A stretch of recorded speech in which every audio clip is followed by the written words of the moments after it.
Capítulo 7. La pala pesaba mucho en las manos blandas y carnosas de Stanley. Intentó clavarla en la tierra, pero la hoja chocó contra el suelo y rebotó sin dejar ni siquiera una muesca. Las vibraciones subieron por la madera del mango y las muñecas de Stanley. Le temblequearon todos los huesos. Todavía era de noche. No había ninguna luz, solamente la de la luna y las estrellas, más estrellas de las que Stanley había visto nunca. Cuando el señor Peraski llegó para despertarlos, a Stanley le pareció que apenas acababa de quedarse dormido. Con toda la fuerza que pudo, volvió a clavar la pala en el fondo seco del lago. Le dolieron las manos del golpe, pero no consiguió levantar ni un gramo de arena. A lo mejor le había tocado una pala defectuosa. Miró a Cero, a unos 5 metros de distancia, que estaba levantando una paleta de tierra y echándola a una pila que ya se elevaba casi 30 centímetros. Para desayunar les habían dado una especie de cereales templados. Lo mejor fue el zumo de naranja. Les dieron un tetrabric de medio litro a cada uno. Los cereales no estaban tan mal, aunque olían igual que su camastro. Luego llenaron las cantimploras, cogieron las palas y los llevaron caminando hacia el lago. Cada grupo tenía asignada una zona distinta. Las palas las guardaban en un cobertizo cerca de las duchas. A Stanley le parecían todas iguales, aunque Rayos X tenía una especial que los demás no estaban autorizados a usar. Rayos X decía que era más corta que las otras, pero si era cierto, sería por menos de 1 centímetro. Todas las palas medían 1,5 metros, desde la punta de la hoja de acero hasta el final del mango de madera. El hoyo de Stanley tendría que ser tan profundo como su pala, y con el mismo diámetro, de forma que la pala cupiese en todas las direcciones. Por eso Rayos X quería la más corta. El lago estaba tan lleno de hoyos y montones de tierra que a Stanley le recordó unas fotos de la luna que había visto una vez. «Si encuentras algo interesante o raro», le había dicho el señor Peraski, «debes informarme a mí o al señor Ser cuando vengamos con el camión del agua. Si a Vigilante le gusta lo que has encontrado, tienes el resto del día libre». «¿Y qué se supone que debemos buscar?», le preguntó Stanley. «No estamos buscando nada. Caváis hoyos para fortalecer vuestro carácter. Pero si encontraras algo, a Vigilante le gustaría saberlo». Stanley miró su pala con desesperación. No estaba defectuosa. El defectuoso era él. Vio una delgada grieta en el suelo, colocó la punta de la pala sobre ella y saltó sobre la hoja con los 2 pies. La pala se introdujo unos cuantos centímetros en la tierra compacta. Sonrió. Por una vez en la vida sus kilos servían para algo. Se apoyó en el mango, consiguió sacar su primera palada de tierra y la echó a un lado. «Solo me quedan unos 10 millones más», pensó mientras volvía a colocar la pala en la grieta y saltaba una vez más sobre ella. De esta forma consiguió extraer varias paletadas más antes de darse cuenta de que estaba arrojando la tierra en el perímetro de su hoyo.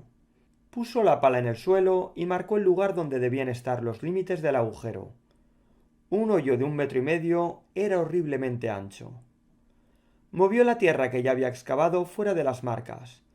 Tomó un trago de la cantimplora. Un hoyo de 1,5 metros sería horriblemente profundo también. Al cabo de un rato, cavar se le fue haciendo más fácil. La tierra era más dura en la superficie, donde el sol había endurecido una corteza de unos 20 centímetros de anchura. Debajo la tierra estaba más suelta, pero para cuando Stanley consiguió atravesar la corteza, le había salido una ampolla en la mitad del dedo gordo y le dolía sujetar la pala. El tatarabuelo de Stanley se llamaba Elia Yelnats. Nació en Letonia. Cuando tenía 15 años se enamoró de Mayra Menke. Elia no sabía que era el tatarabuelo de Stanley. Mayra Menke tenía 14 años. En 2 meses cumpliría los 15 y su padre se había decidido a casarla para entonces. Elia se presentó ante el padre para pedir su mano, al igual que Igor Barkov, el propietario de una granja de cerdos. Igor tenía 57 años, la nariz roja y las mejillas regordetas. «Te doy el cerdo más gordo que tengo a cambio de tu hija». ofreció Igor. ¿Y tú qué ofreces? Le preguntó a Elia el padre de Mayra. Un corazón lleno de amor, respondió Elia. Preferiría un buen cerdo, respondió el padre de Mayra. Desesperado, Elia fue a ver a Madame Ceroni, una vieja egipcia que vivía a las afueras de la ciudad. Se había hecho amigo suyo, aunque ella era mucho mayor que él. Era incluso mayor que Igor Barkov. A los otros chicos del pueblo les gustaba mucho practicar la lucha libre en el barro. Elia prefería visitar a Madame Ceroni y escuchar sus muchas historias. Madame Ceroni tenía la piel oscura y una boca muy grande. Cuando te miraba, sus ojos parecían expandirse y daba la sensación de que te estaba traspasando con la mirada. Elia, ¿qué te pasa? Preguntó antes de que él le dijera que estaba triste. Estaba sentada en una silla de ruedas casera. Le faltaba el pie izquierdo. La pierna terminaba en el tobillo. Estoy enamorado de Mayra Menke, confesó Elia. Pero Igor Barkov ha ofrecido su cerdo más gordo a cambio de su mano. No hay nada que hacer. Muy bien, contestó Madame Ceroni.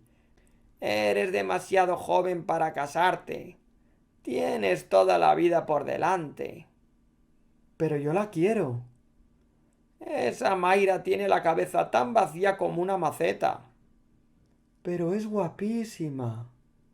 También las macetas son hermosas. ¿Sabe usar el arado? ¿Sabe ordeñar una cabra? No, es demasiado delicada. ¿Es capaz de mantener una conversación inteligente? No, es tonta y necia. ¿Cuidará de ti cuando estés enfermo? No, es una niña mimada y solo quiere que cuiden de ella. Sí, es muy guapa. ¿Y qué? Madame Ceroni escupió en la tierra. Le dijo a Elia que debía marcharse a América. Como mi hijo. Allí está tu futuro, no con Mayra Menke. Pero Elia no quería oír hablar del asunto. Tenía 15 años y lo único que veía era la belleza hueca de Mayra. Madame Ceroni odiaba verlo tan abatido y en contra de lo que le dictaba la sensatez, decidió ayudarlo. Resulta que mi cerda parió ayer una nueva camada, dijo. Hay uno, el más pequeño, a quien no quiere darle de mamar. Te lo doy. De todas formas se iba a morir.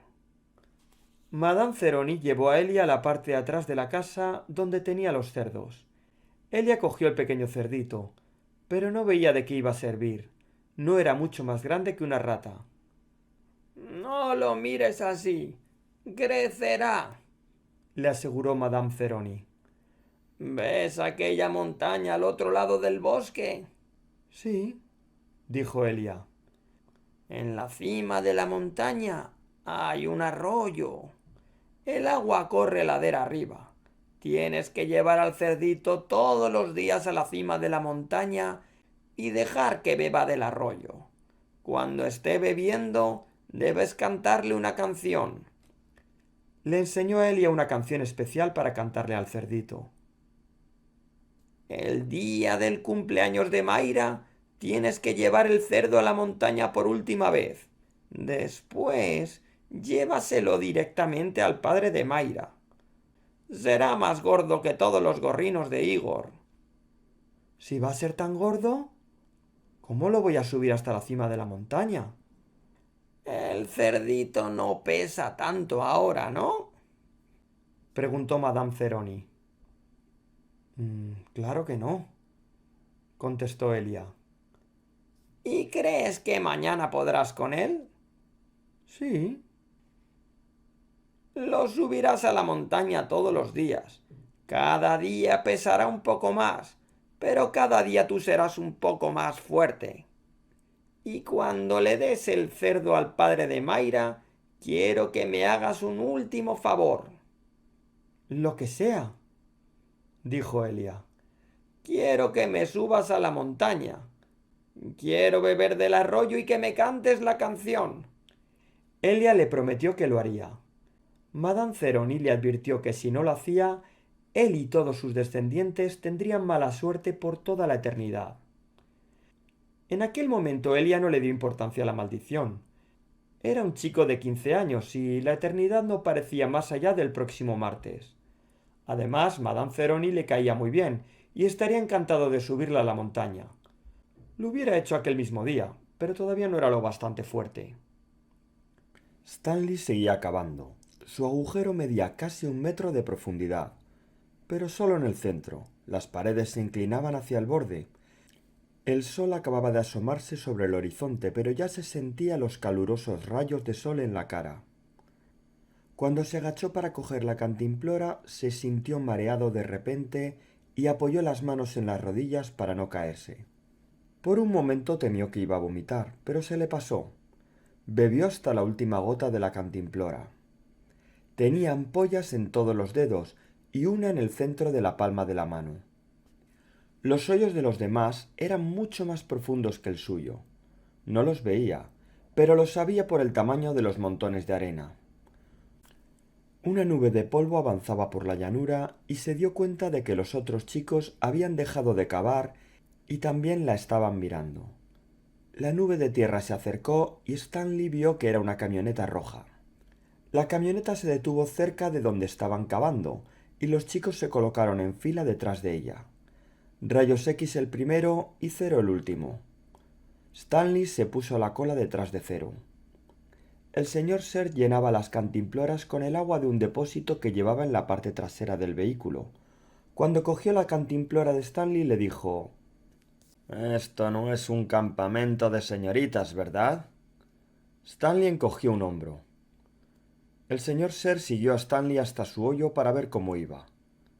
«Más vale que te pongas en serio», comentó, «o te va a tocar cavar durante las horas más calurosas del día». Se metió unas cuantas pipas en la boca, las peló hábilmente con los dientes y escupió las cáscaras en el hoyo de Stanley. Todos los días, Elia subía el cerdito a la montaña y le cantaba mientras el animal bebía del arroyo. El cerdito engordaba y Elia se hacía más fuerte. El día del cumpleaños de Mayra, el cerdo de Elia pesaba casi 30 arrobas. Madame Ceroni le había dicho que lo subiera a la montaña también aquel día, pero Elia no quería presentarse ante Mayra oliendo a puerco. En vez de eso se dio un baño. Era su segundo baño en menos de una semana. Luego llevó el cerdo a casa de Mayra. Igor Barkov también estaba allí con el suyo. «Oh, son 2 de los mejores ejemplares que he visto en mi vida», declaró el padre de Mayra. También se quedó impresionado con Elia, que parecía haberse vuelto más grande y fuerte en los últimos 2 meses. «Antes pensaba que eras un inútil que lo único que hacía era leer», dijo, «pero ahora veo que puedes servir para la lucha libre en el barro». «¿Puedo casarme con su hija?» Primero hay que pesar a los cerdos». Ay, el pobre Elia debía haber subido el cerdo a la montaña por última vez. Los 2 cerdos pesaban exactamente lo mismo. Las ampollas de Stanley habían reventado y se formaron otras nuevas. Intentó colocar las manos de forma distinta sobre el mango para que no le dolieran. Al final se quitó la gorra y la usó como un guante entre el mango y las manos en carne viva. Así le dolía menos, pero cavar era más difícil porque el mango se le resbalaba. El sol le golpeaba la cabeza y el cuello. Aunque intentó convencerse de lo contrario, se había dado cuenta hacía un rato que los montones de tierra estaban demasiado cerca de los bordes del hoyo. Estaban fuera de su círculo de 1,5 metros, pero estaba claro que se iba a quedar sin sitio. Aun así, hizo como si no lo notara y siguió añadiendo tierra a los montones que al final tendría que acabar moviendo. El problema era que cuando la tierra estaba en el suelo era compacta, pero se expandía al excavarla. La altura de los montones era mucho mayor que la profundidad del hoyo. No había más remedio, ahora o nunca. De mala gana salió del hoyo y una vez más volvió a hincar la pala en la tierra que había cavado antes. El padre de Mayra se puso a cuatro patas y examinó detalladamente cada cerdo, del rabo al hocico. Son los dos mejores cerdos que he visto en mi vida, dijo por fin. ¿Cómo voy a decidir? Solo tengo una hija. ¿Por qué no dejas que decida ella? Sugirió Elia. Menudo disparate, exclamó Igor escupiendo saliva al hablar. Mayra es una cabeza hueca, dijo su padre. ¿Cómo va a ser capaz de decidir si yo, su padre, no puedo? Ella sabe lo que siente en su corazón, dijo Elia. El padre de Mayra se frotó la barbilla. Luego se echó a reír y dijo: ¿Por qué no? Le dio una palmada en la espalda a Elia. A mí me da lo mismo. Al fin y al cabo, un cerdo es un cerdo. Mandó llamar a su hija. Elia se puso colorado cuando Mayra entró en la sala. Buenas tardes, Mayra, dijo. Ella le miró. ¿Te llamas Elia, no? Le preguntó. Mayra, dijo su padre. Elia e Igor han ofrecido un cerdo cada uno a cambio de tu mano. A mí me da lo mismo. Un cerdo es un cerdo. Así que dejo que elijas tú. ¿Con quién te quieres casar? Mayra parecía confusa. ¿Quieres que decida yo? Sí, mi corazoncito, dijo su padre. Vaya, no sé, dijo Mayra. ¿Cuál pesa más? Los dos pesan igual, contestó el padre. Cáspita, dijo Mayra. Entonces elijo a Elia. No, a Igor. No, a Elia. No, a Igor. No, ya sé. Voy a pensar un número del 1 al 10 y me casaré con el que lo adivine. Ya lo tengo. 10, dijo Igor. Elia no dijo nada. Elia, dijo Mayra, ¿qué número dices tú? Cásate con Igor, murmuró. Te puedes quedar con el cerdo como regalo de boda. Cuando el camión del agua hizo la segunda ronda, lo conducía el señor Peraski, que también les trajo el almuerzo. Stanley se sentó a comer apoyado contra un montón de tierra. Tenía un sándwich de mortadela, una bolsa de patatas fritas y una galleta de chocolate. ¿Cómo vas? Le preguntó Imán. No muy bien, contestó Stanley. Bueno, el primer hoyo es el más duro, dijo Imán. Stanley respiró hondo. No podía perder tiempo. Los demás le llevaban mucha delantera y el sol cada vez pegaba más fuerte, y todavía no eran ni las 12. Pero no sabía si le quedaba energía para levantarse. Pensó en abandonar. Se preguntó qué le harían. ¿Qué podrían hacerle? La ropa estaba empapada de sudor. En el colegio había aprendido que sudar es bueno. Así nos mantiene frescos la naturaleza. Entonces, ¿por qué tenía tanto calor? Apoyándose en la pala consiguió levantarse. ¿Dónde se supone que vamos al servicio? Le preguntó a Imán. Imán hizo un gesto con el brazo señalando la gran llanura a su alrededor. Escoge tu hoyo, macho, el que más te guste. Stanley caminaba con dificultad y estuvo a punto de tropezar con un montón de tierra. A su espalda oyó la voz de Imán. Pero antes asegúrate de que no viva nada dentro. Al salir de casa de Mayra, Elia vagó sin rumbo por el pueblo hasta llegar al puerto. Se sentó en el borde de un muelle y se quedó mirando el agua fría y oscura. No entendía cómo Mayra era incapaz de decidir entre Igor y él. Creía que ella le quería. Pero aunque no lo quisiera, ¿acaso no veía que Igor era un miserable? Madame Ceroni tenía razón. Tenía la cabeza tan vacía como una maceta. Un grupo de hombres se estaba reuniendo en otro muelle y Elia se acercó para ver qué pasaba. Había un cartel que decía: Se necesitan marineros, pasaje gratis a América. No tenía ninguna experiencia en el mar, pero el capitán del barco lo admitió a bordo. Se dio cuenta de que Elia era un hombre fuerte. No todo el mundo era capaz de subir a cuestas un cerdo enorme hasta la cima de una montaña. Cuando el barco había salido de la bahía y se hallaba en alta mar cruzando el Atlántico, Elias se acordó de su promesa de subir a Madame Ceroni a la montaña. Se sintió fatal. No le tenía miedo a la maldición, pensó que era una tontería, pero se sintió mal porque sabía que Madame Ceroni quería beber del arroyo antes de morir. Cero era el chico más menudo del grupo D, pero fue el primero en terminar de cavar. ¿Has acabado? Preguntó Stanley con envidia. Cero no dijo nada. Stanley fue hacia el hoyo de Cero y vio cómo lo medía con la pala. La boca era un círculo perfecto con paredes lisas y verticales. No había quitado ni un solo grano de arena de más. Cero se aupó fuera del hoyo. Ni siquiera sonrió. Miró hacia su cilindro perfecto, escupió en el interior, se dio la vuelta y echó a andar hacia el campamento. Cero es un tío raro, dijo Zigzag. Stanley se habría reído, pero no tenía fuerzas. Zigzag era el tío más raro que Stanley había visto en su vida.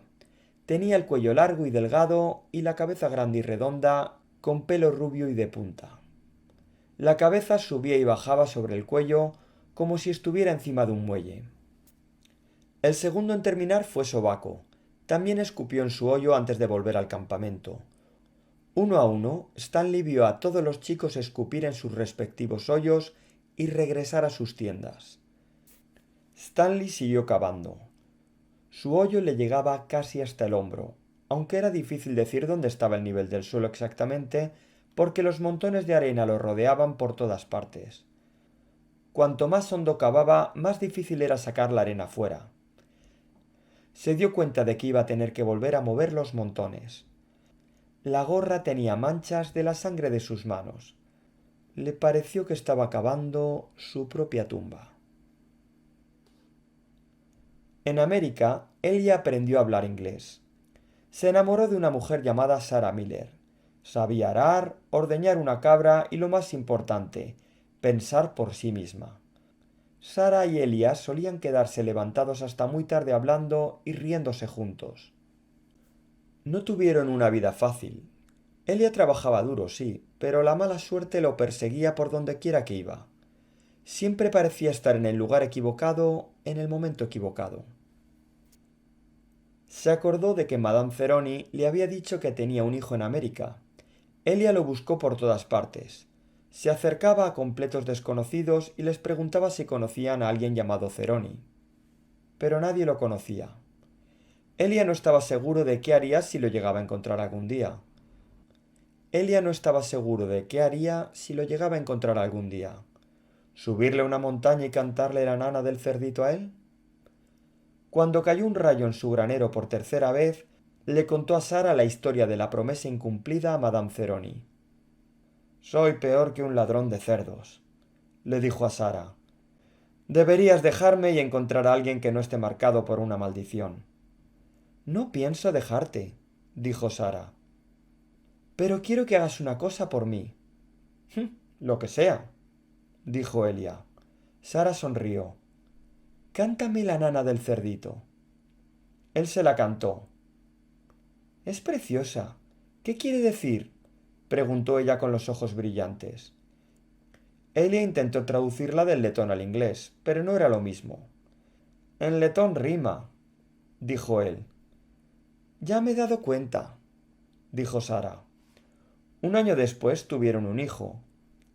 Sara le puso Stanley, porque había notado que Stanley era Yelnats al revés.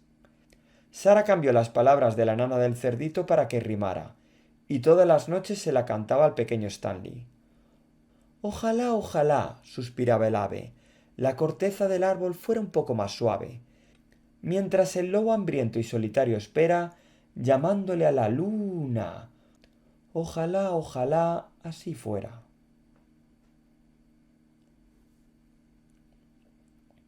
El hoyo de Stanley era tan profundo como su pala, pero el fondo no era lo bastante ancho. Con la cara contraída en un gesto de dolor, hincó la pala y levantó la tierra arrojándola un montón. Colocó la pala en el fondo del agujero y para su sorpresa cabía. La giró y solo tuvo que quitar un poco más de tierra aquí y allá para que quedase plana en todas las direcciones. Oyó el camión del agua acercándose y se sintió extrañamente orgulloso de poder mostrarle al señor Ser o al señor Peraski que había cavado su primer hoyo. Apoyó las manos en el borde e intentó auparse, pero no pudo.